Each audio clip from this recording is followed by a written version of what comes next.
Hello বন্ধুরা, সবাই কেমন আছো? আশা করি সবাই ভালোই আছো। Good morning. আর সবাইকে, বড়দেরকে আমার প্রণাম, ছোটদেরকে আমার ভালোবাসা জানিয়ে আজকের ভিডিওটা আমি স্টার্ট করছি বন্ধুরা। আর আজকের ভিডিওটার প্রথমেই বলি, এটা হচ্ছে আমি যখন বাড়ি থেকে আসবো ব্যাঙ্গালোরে তখনকার থেকে ভিডিওটা। তো ভিডিওগুলো তো করা ছিল, আর এখানে এসে এতটা মানে চাপে আছি বা বিয়েতে আছি আর বাইরে আছি, বুঝতেই পারছো। এখানে নেট প্রবলেম, আর এখানে ডাক্তার দেখাতে এসেছি মানে এখানে ব্যস্ততা, তো ভিডিওটা না কয়েকদিন থেকে একটু একটু করে জোড়া দিয়ে দিয়ে মানে একটু একটু করে ভয়েস দিয়ে দিয়ে এডিট করছি। তো ভাবছি যেহেতু এখানে এসে কাজকর্ম করতে পারছি না, তোমাদের সামনে একটা ভিডিও নিয়ে আসি। তো উম, প্রথমেই বলি, এই দেখো আমি রেডি হয়ে গেছিলাম, তোমাদের সামনে এসে দেখাচ্ছিলাম যে কেমন লাগছে বলো অবশ্যই। আর তোমাদেরকে প্রথমেই বলি, যারা মানে আমি এখন কাউকে সাপোর্ট করতে পারছি না যেহেতু আমি বাইরে আছি।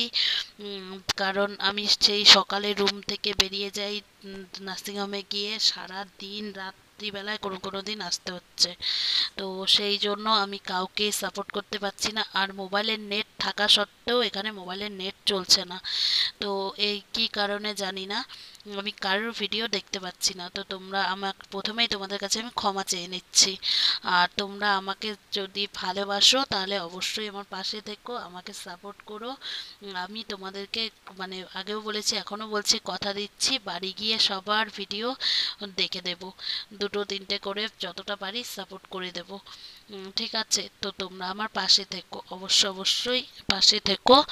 আর দেখো, এটা হচ্ছে বাড়ি থেকে যখন যাচ্ছিলাম, এবার বাড়ি থেকে তো হাসি মুখে বেরোচ্ছি, পরে মানে যখন মার বাড়ি পর্যন্ত গেছিলাম তখন কান্নাকাটি, তো মুডটা খুব স্যাড ছিল। তোমাদের দাদাভাই আমাকে বলছিল যে ভিডিও করবে না। তো রাস্তায় আবার যাচ্ছিলাম যখন গাড়িতে, তখন ভিডিও করছিলাম। আমাদের ফ্লাইটে যাওয়ার প্রোগ্রাম ছিল, আর যেটা হচ্ছে কথা, আমরা গাড়িতে করে যাচ্ছিলাম এয়ারপোর্টে। আমাদের এয়ারপোর্ট হচ্ছে জলপাইগুড়ি থেকে শিলিগুড়ি বাগডোগরাতে এয়ারপোর্ট। তো তার আগে বলি, আমি এখানে বেশি বক বক বক না বন্ধুরা, করবো না, কারণ দেখো তোমরা রাস্তাটা কি ভালো লাগছে। প্রথমেই বলি, আমরা তো মধ্যবিত্ত লোকের হচ্ছে সব থেকে জ্বালা বেশি, তাই না? একদম বড়লোক হলে কোনো কথা নেই, গরিব হলেও কোনো কথা নেই, মধ্যবিত্ত সব থেকে জ্বালা। তো যেটা সত্যি কথা, হয়তো আমার বলতে এখানে কোনো লজ্জা নেই, যে আমি হয়তো লজ্জায় বলবো না, তোমরা হয়তো ভাবছো, সেটা না। আমি কোনোদিনও প্লেনে উঠিনি, বা আমাদের মতো মধ্যবিত্ত লোকরা খুব কমই ইয়ে করে, তো আমি কোনোদিনও প্লেনে উঠিনি বা যাইনি, এই ফার্স্ট টাইম। তো যাই হোক, হয়তো আমার মতো এখনো অনেকেই আছো যারা প্লেনে যাতায়াত করনি, বা তারা এই ভিডিওটা তাদের হয়তো অনেক কিছু কাজে আসবে বা অনেক কিছু জানতে পারবে। কারণ আমিও অনেক কিছু জানতাম না, আমাদেরকে যেভাবে টিকিট কাউন্টার থেকে বলেছিল, আরও আমি কয়েকজন কাছে জিজ্ঞেস করেছিলাম। তার মধ্যে যেমন পায়েল দিভাই আছে। তো পায়েল দিভাই আমাকে অনেকটাই হেল্প করেছিল, অনেক কিছু বলে দিয়েছিল কি কি নেওয়া যাবে কি কি নেওয়া যাবে না। তো সেগুলো শুনে রেখেছিলাম, তো সেই হিসাবে জিনিসপত্র নিয়েছি। তো আমি না ভয়ে ভয়ে অনেক জিনিসই নিয়ে নিই। আর এখন দেখতে পাচ্ছি ওখানে এয়ারপোর্টে যখন মানে ইয়েতে গেছি, চেকিং হওয়ার পর দেখতে পাচ্ছি অনেকেই অনেক জিনিস নিয়েছে, আমি নিইনি ভয়ে। তো আমার এখানে এসে না বন্ধুরা খুবই প্রবলেমে পড়েছি, প্রবলেম হচ্ছে, তো কি আর করা যাবে, এখন প্রবলেম ফেস করেই থাকতে হবে। আর মানে আমাদের এখানে বলতে না, এয়ারপোর্টে সবার প্রথমে বলি, যারা জানো না তারা জেনে নাও। এয়ারপোর্টে ঢোকার আগে আমরা তো মানে আমাদের ফ্লাইট ছিল 11:50-এ, তো আমরা তার 2 ঘন্টা আগে পৌঁছাতে বলেছিল বোর্ডিং পাস টাসের জন্য। আমরা ভয়ে ভয়ে আগে বেরিয়ে গেছি, বাড়ির থেকে 7:30টায় বেরিয়েছি। একটা বাচ্চা নিয়ে গেছি, মেয়েটাকে নিয়ে গেছি, আমার মেয়ে নিয়ে গেছি, না খেয়ে দিয়ে গেছি। এবার ব্যাপারটা হচ্ছে, আমাদের মতো মধ্যবিত্ত লোকের এয়ারপোর্টে গেলে খাওয়া দাওয়া করার মতো মনে হয় পরিস্থিতি থাকে না, কারণ এই কারণেই এয়ারপোর্টে বন্ধুরা জিনিসের দাম এতটাই বেশি, যারা জানো না তারা জেনে নাও। বাইরে যেই চিপসের প্যাকেট আমরা 20 টাকা 25 টাকা বা 10 টাকায় কিনতে পারি, সেই চিপসের প্যাকেট এয়ারপোর্টে 200 টাকা। যেই বার্গার আমরা বাইরে হয়তো 50 টাকা, হাইস্টলি 50 টাকা, কস্টলি 50 টাকায় পেয়ে যাব, সেই বার্গার ওখানে 200 টাকা 250 টাকা।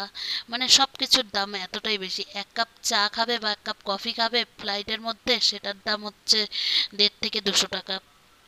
যেটা আমরা খেয়েছি বা করেছি, মানে এত জিনিসের দাম, মানে কি বলবো, জিনিসের এত দাম, সবার যারা জানো না তারা জেনে রাখো। আর কোনোদিন যদি আমার মতো সিচুয়েশনে আসো, তাহলে অবশ্যই আমি বলবো তোমরা কিন্তু মানে খাওয়া দাওয়া করে, খাওয়া দাওয়ার টাকা পয়সা দরকার হলে বেশি করে নিয়েই এসো। কারণ মানে এখানে এত এত জিনিসের দাম যে মানে ধারণার বাইরে, ভাবিনি যে এতটা জিনিসের দাম হয়। মানে মানুষকে মনে হয় ডাকাতি করে যে অবস্থা, সেই অবস্থা এয়ারপোর্টের আর ফ্লাইটের মধ্যে। তো যাই হোক, এখানে এয়ারপোর্টে ঢুকে গেছি। আর একটা যেটা নিয়ম, তোমরা অনেকে হয়তো জানো, যারা যাতায়াত করো তারা তো সবাই জানো, আর যারা জানো না আমার মতো যারা আছো, যারা এই ফার্স্ট টাইম যাবে বা যাবে ইয়ে করবে, তারা জেনে নাও, এয়ারপোর্টে ঢোকার আগে তোমরা খাওয়া দাওয়া যা করো পেট পুড়ে খাওয়া দাওয়া করে নিয়ে ঢুকবে। এয়ারপোর্টে যখন ঢুকে যাবে, বোর্ডিং পাসটা হয়ে যাবে, তোমাদেরকে কিন্তু মানে এখান থেকে ভেতর থেকে আর বেরোতে দেবে না ওরা। কারণ ওদের নিয়মের মধ্যে এয়ারপোর্টে ঢুকে যাওয়ার পর সব সব বোর্ডিং পাসটা হয়ে যাওয়ার পর আর বেরোতে দেয় না, যেটা আমাদের ক্ষেত্রে হয়েছিল। আমরা ভেবেছিলাম যে সব কিছু জমা টমা দিয়ে আমরা বাইরের থেকে আবার খাওয়া দাওয়া করে এসে তারপরে যাবো, তো সেটা আর হয়নি। আর ভেতর থেকে খাওয়া দাওয়া করতে গিয়ে এই অবস্থা, খাওয়া দাওয়াও তো হয়নি সারাটা দিন, জানো তো মেয়েটা আমার না খেয়েছিল। কারণ আমার মেয়ে হাবিজাবি খায় না, আর এগুলো কিছুই খেতে পারেনি। আমরা সেই মানে বাগডোগরার থেকে ফায়া হয়ে এসেছে, কলকাতায় এসে একটু দাঁড়িয়েছে, আবার কলকাতার থেকে বেঙ্গালুরু। তো যাই হোক, সেখানে মানে এসে সেই বিকেলবেলায় নেমেছি, বিকেলবেলায় নেমে মেয়ে নিয়ে কি আর তার মধ্যে আমার তো একটু প্রবলেম আছে, আমার কিন্তু মানে বমির সমস্যাটা খুব হয়। তো সারা রাস্তায় ভালো গেছি বন্ধুরা, যেটা বলি, আমি আমি খুব অসুস্থ হয়ে যাই। আর সারাদিন সকাল থেকে তো সেই না খাওয়া, তো তো একদম মানে সারা বাড়ির থেকে ভালো গেছি, কলকাতা পর্যন্ত ভালো গেছি, একদম ব্যাঙ্গালোরের মানে নামার কিছু আগ মুহূর্তের থেকে প্লেনের মধ্যেই বমি শুরু হয়ে গেছে আমার। আমি বমি করেছি প্লাস মেয়ে প্লেনে ভালোই ছিল। তারপরে নেমে প্লেন থেকে ব্যাঙ্গালোরে নেমে যেখানে আমরা এসেছি ডাক্তার দেখাতে, তোমার কি বলে ওটা, যে নারায়ণী হাসপাতাল, নারায়ণী মানে হাসপাতাল মজুমদার। তো সেখানে অনেকটাই মানে এয়ারপোর্ট থেকে প্রায় 3 থেকে 3.5 ঘন্টার রাস্তা গাড়িতে। তো সেখানে এসে মানে ওই গাড়িতে আসতেই আমরা বমি, মা মেয়ে বমি করতে করতে ভাসিয়ে একদম মানে একদম শরীর টরীর ছেড়ে দিয়ে একদম অসুস্থ হয়ে গেছি, জানো তো। যেহেতু ভয়েসটা পরে দিচ্ছি, তোমরা সিন মানে ইয়েগুলো আগে দেখতে পাচ্ছ, এগুলো কিন্তু আমার পুরোপুরি এয়ারপোর্টের তোলা। এয়ারপোর্টের এগুলো তোমাদেরকে দেখাচ্ছি, দেখো কত সুন্দর লাগছে, ভিউগুলো কিন্তু ভীষণ ভালো লাগছে। তো যাই হোক, আমার মতো সিচুয়েশনে যদি কেউ থাকো বা কেউ এরকম থাকো, তোমরা অবশ্যই মানে এই আমার মতো এরকমটা করো না, বা এরকমটা নিয়ে করো না। তোমরা দেখো, দেখে বলো। আর এগুলো হচ্ছে এয়ারপোর্টের ছিল, এয়ারপোর্টে তুলছিলাম। আর এয়ারপোর্টে ভাত পাওয়া যায়, ভাত, বাবা এয়ারপোর্টের ভাত তো আরো মানে এক একটা মানে ছোট একটা বাটি দিয়ে এক বাটি ভাত দিয়ে এক তরকা, ওদের ওখানে তো ডাল নেই, সাম্বার মানে ওই তরকাগুলো দিয়ে মানে 3 থেকে 400, 400 থেকে 450 টাকা বিল এয়ারপোর্টে ভাতের।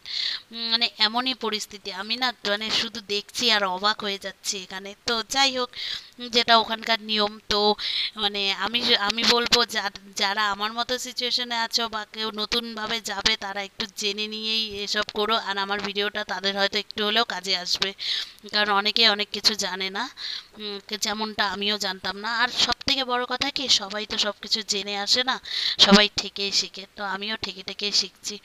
আর এই হচ্ছে প্লেন, যেটা আমরা সব সময় ছোটোর থেকে দেখে আসি, আকাশে উঠছে আকাশে উঠছে। আর সেই স্বপ্নের জগৎ আর বাস্তব মানে আজকে বাস্তবে সেটা হয়তো কল্পনায় ছিল, সেটা বাস্তবে পরিণত হচ্ছে যে প্লেনে উঠেছি, তাই না? একটা কিন্তু বিশাল এক্সাইটেড মানে খুব খুব খুব, একদিকে ভালোও লাগছিল, একদিকে মানে তখন আর কোনো কিছু মনে ছিল না। তো যাই হোক, এবার মানে বিয়েতে বসে প্লেনে বসেছিলাম, আমি আবার ভাবলাম তাহলে একটু ভিডিওটা করি। আর দেখতেই পাচ্ছ এখানে। তো মানে আমার একদিকে বললাম না হাসি পাচ্ছে বন্ধুরা, কি বলবো, আমার মতো সিচুয়েশনে এসে তোমাদেরকে আমি আর কি বলবো, কিছু বলার নেই। তো যাই হোক, তোমাদের সাথে আজকে আমার শেয়ার করার ছিল আমাদের বাগডোগরা থেকে বেঙ্গালুরু জার্নি, একদম তোমাদের সাথে একটু শেয়ার করে নিলাম। আর আমার ভিডিওটা তোমাদের কাছে কেমন লাগছে অবশ্যই অবশ্যই কমেন্টে জানাবে। আর কারা কারা প্লেনে গেছো, কারা কারা এখনো পর্যন্ত যাওনি আমার মতো, মানে ফার্স্ট টাইম যাবে বা যাওনি, তারা আমাকে কিন্তু অবশ্যই কমেন্টে জানাবে, ঠিক আছে? তোমাদের কমেন্ট পড়তে ভীষণ ভালো লাগে। আর এই দেখো আমার মেয়ে, দেখতে পাচ্ছ তো? যাই হোক, তোমরা অবশ্যই অবশ্যই কমেন্টে জানাবে, তোমাদের কমেন্টের অপেক্ষা করব আমি। আর আমার কিন্তু ভীষণ ভালো লাগছিল। তো আর যাই হোক, যে প্লেন ছাড়ার দেখো দেখো প্লেনটা যখন ছাড়ছিল, মানে ছাড়া হয়ে গেছে, আকাশে যখন উঠছিল নিচের থেকে ওপর দিকে, তখনকার ভিউটা মানে প্লেনের ভেতর থেকে নেওয়া, তোমরা বুঝতে পারবে কিনা জানি না। দেখতে পাচ্ছ। আর এই দেখো ভেতরে, বাইরের এই মানে ভেতরের জানলা দিয়ে বাইরের ভিউটা নিয়েছি। আকাশটা দেখতে কতটা ভালো লাগছে মানে কি বলবো। তো যাই হোক, আর এই যে তোমাদের দেখাচ্ছিলাম, এই এক চিপসের দাম 150 টাকা, মানে কি বলবো। আর এইদিকে দেখো, এটা হচ্ছে প্লেন যখন মানে ওপর দিকে উঠছিল তখনকার।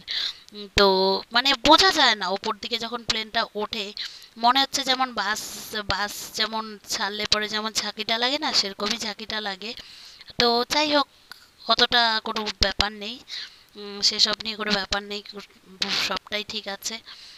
এই আস্তে আস্তে আস্তে আস্তে যে উঠছে, তোমরা বুঝতে পারছো কিনা জানি না, সেটা ক্যামেরার মধ্যে ইয়ে হচ্ছে, দেখো কাঁপছিল ক্যামেরাটা, কারণ আস্তে আস্তে আস্তে আস্তে প্লেনটা কিন্তু উঠছিল উপর দিকে, সেটার ভিউটা আমি তোমাদের সাথে নিয়েছি আর তোমাদের সাথে শেয়ার করব বলে। তো তোমরা কিন্তু কমেন্টে জানিও যে কেমন লাগছে।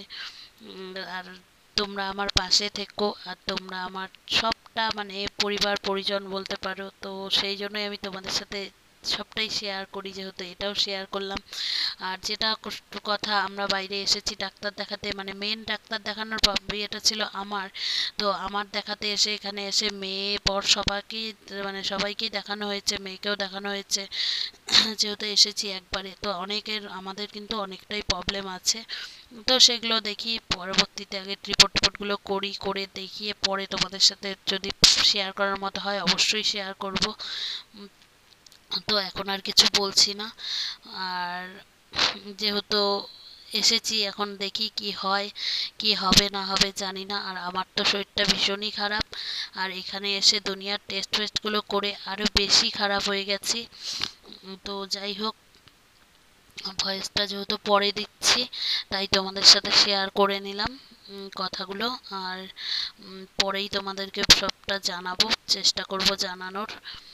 তোমরা আমার সঙ্গে থেকো, পাশে থেকো, আর আমাকে এইভাবেই সাপোর্ট করো, এইভাবেই ভালোবাসা দিও। আর তোমাদের সাথে এরপরে দেখাবো ব্যাঙ্গালুরুর যে মানে এয়ারপোর্টে নেমেছি। দেখো ব্যাঙ্গালোর এয়ারপোর্টের মানে এটা ভিউটা এতটা ভালো লাগছে, আর এই জায়গাটা এতটা সুন্দর, মানে মনে হচ্ছে দেখতে, মনে হচ্ছে না জানি কোনো একটা মানে পার্ক বা কোনো একটা ইয়েতে গেছি, সিটি, সায়েন্স সিটি সেরকম কিছু ইয়ে আছে, এত সুন্দর লাগছে দেখতে। আমার কিন্তু ভীষণ ভালো লেগেছে, তাই জন্য আমি ভাবলাম না তোমাদের সাথে একটু শেয়ার করি। আর সব থেকে বড় কথা, ব্যাগগুলো যে সব দিয়ে দিয়েছিলাম, এই দেখো ব্যাগগুলো কিভাবে, অনেকে যারা জানো না তারা জেনে নাও। এই দেখো ব্যাগগুলো কিভাবে আসছে, যার যার ব্যাগ সে সেখান থেকে বেছে বেছে নিতে হবে। তো সবার ব্যাগে নাম নাম্বার দেওয়া আছে, কেউ কারোরটা নেবে না যদিও। তো আমি সেটাও একটু শেয়ার করে নিলাম। এখানে দেখো ব্যাগগুলো এভাবে গোল গোল গোল গোল গোল হয়ে একটা এর মধ্যে করে আসছে, ঘুরছে, ঘুরে ঘুরে ব্যাগগুলোকে যার যার ব্যাগ দিতে হচ্ছে। আর আমার ব্যাগ না, আমি না খুঁজেই পাচ্ছিলাম না, ওখানে 3-4টা লাইন আছে, পরে যাই হোক আমি খুঁজে বের করেছি যদিও। তো ব্যাগগুলোকে নামিয়ে নিলাম। এবার চলে যাব আমরা আস্তে আস্তে। এখন মানে গাড়ি বুক করা আছে, আমরা রুমের দিকে যাওয়ার জন্য রেডি হচ্ছি। আর তার আগে দেখো এখানের ভিউটা তোমাদের সাথে দেখিয়ে নিলাম বা শেয়ার করে নিলাম, এখানের ভিউটা এত সুন্দর লাগছে। তো যাই, এখন রুমে যাই, রুমে গিয়ে তারপরে আর এখন আর বেশি বকবক করছি না, আজকের ভিডিওটা এখানেই শেষ করে দিচ্ছি। তোমরা সবাই ভালো থেকো আর আমার পাশে থেকো, আর অল টাইম হাসি খুশি থেকো। তো বন্ধুরা, দেখা হবে অন্য কোনো ভিডিও নিয়ে। তোমরা ততক্ষণ সঙ্গে থেকো, সাথে থেকো, পাশে থেকো। চলো, অল টাইম হাসি খুশি থেকো। টাটা।